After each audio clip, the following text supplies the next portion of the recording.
Hi guys, nagbabalik na naman si Ampoy. So, ngayon guys is tuturuan kita kung paano mag shortcut key.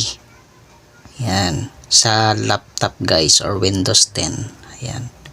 Pindutin mo lang po ito guys. Shift, Windows, tsaka S. Ayan. Pag lumalabas na po ito guys,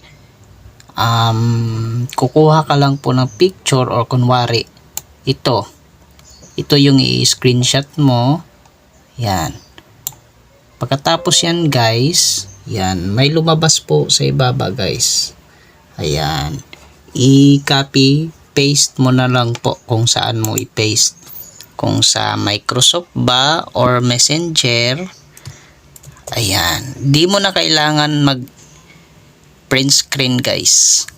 Ayan. So ulitin ko. Shift, Windows, tsaka S. Ayan. Pag may lumalabas sa itaas guys yung ganito, pwede ka na mag guys, kuha ng picture. Ayan. Ka-screenshot na po siya guys. Tapos pag paste guys is Control V. Yan. Yan. Ganun lang.